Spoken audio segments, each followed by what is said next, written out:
Oi, oi, galera! Aqui é a Raíssa e no vídeo de hoje a gente vai conversar um pouquinho sobre mitos gregos do Nathaniel Hawthorne.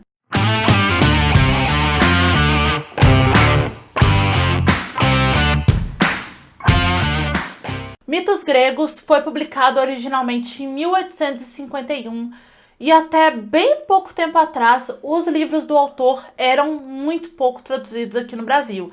Mas se vocês olharem no Scooby, vocês vão ver que recentemente as editoras estão trazendo novas traduções de livros dele aqui para o Brasil, e aqui eu vou pedir licença para colar, como, por exemplo, A Letra Escarlate, O Horror Bate à Porta, A Casa das Sete Torres e, é claro, Mitos Gregos. Essa minha edição da Zahar é do ano de 2016. Esse livro tem uma estrutura diferente do que a gente está acostumado a ver em livros de mitologia. Porque quando um autor quer falar de mitologia, duas coisas costumam ser as mais comuns. Ou ele vai pegar aquele mito, vai estudar e vai simplesmente narrar com as palavras dele, então, né, a gente vê, né, várias vezes o mesmo mito sendo narrado, como, por exemplo, acontece em mitologia nórdica, do Neil Gaiman, e no livro de ouro da mitologia.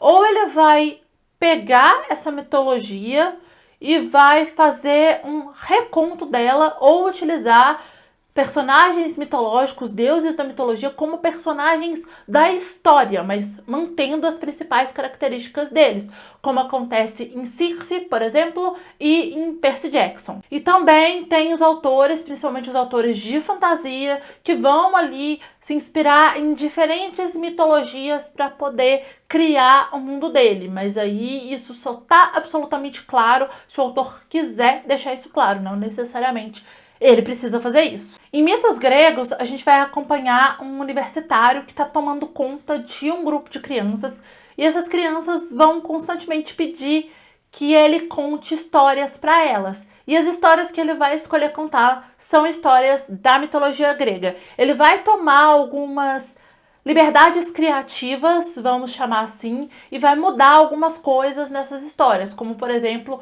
o nome de alguns personagens que a gente conhece aí da mitologia grega. As histórias que ele vai contar para essas crianças são A Cabeça da Górgona, O Toque Dourado, que é a história do Rei Midas, O Paraíso das Crianças, que é a história da Caixa de Pandora, que eu acho que é uma das histórias que ele mais faz adaptações, As Três Maçãs Douradas, em que ele vai contar um encontro ali do Hércules com o Atlas, que é aquele titã que segura o mundo nas costas, ele já tem várias representações, o Atlas, A Ânfora Milagrosa e A Quimera. O livro vai ser estruturado da seguinte forma: primeiro, a gente começa acompanhando a história desse universitário com essas crianças, ali a interação entre eles, aí as crianças vão pedir que ele conte alguma história para elas, aí começa a narração do mito em si, e aí após o autor finalizar a narração do mito, vai ter a conclusão dessa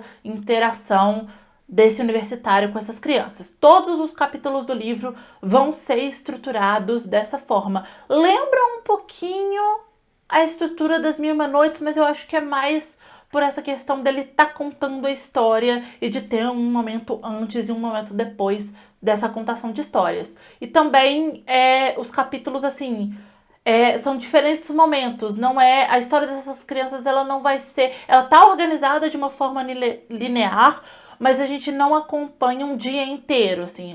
O autor vai mostrar diferentes momentos em que essa contação de histórias vai acontecer. Aqui na capa do livro tem escrito o seguinte: Histórias extraordinárias de heróis, deuses e monstros para jovens leitores. Eu tenho muita impressão de que o autor escreveu esse livro pensando que adultos poderiam ler essas histórias para crianças. Inclusive, eu recomendo, assim, se você está procurando um livro para você ler em voz alta para uma criança, eu acho que esse livro é uma ótima pedida, porque a história já está toda aqui. É claro, eu acho que precisa fazer algumas pequenas adaptações no que se refere à linguagem, porque esse é um livro clássico, então tem algumas palavras que para as crianças de hoje em dia podem parecer meio estranhas, mas esse é um livro ideal se você está procurando algo para ler para uma criança. É uma história escrita para esse público, é mitologia contada de um jeito fácil e acessível para crianças. Eu acho que eu nunca li um livro de mitologia que tivesse essa estrutura, então achei um recurso diferente e bem interessante também. Gostei também da escrita do autor, mas eu não sei se essas liberdades criativas que ele tomou são do meu agrado, sabe? Porque por mais que ele descreva o deus Hermes, por exemplo, de uma forma que fique absolutamente claro de quem ele tá falando, eu não sei se eu gostei dessa mudança de nome, porque eu acho que o mais legal nas histórias de mitologia é você reconhecer os nomes dos personagens. Então eu acho que essa mudança no nome, ela foi desnecessária, mesmo o autor deixando absolutamente claro de quais deuses e quais figuras ele estava falando. Mas eu acho que mudar o nome não precisava, eu acho que isso eu não gostei muito. Mas é um livro super rápido e super gostoso de ler. Eu adoro mitologia, então eu sempre gosto de ler essas histórias. Mesmo nesse caso aqui, com essa ressalva dos nomes, eu gostei muito. Eu acho que ele cumpre a proposta dele de ser uma mitologia acessível para principalmente crianças e adolescentes e também para vários públicos. É mitologia contada de um jeito mais fácil e mais divertido.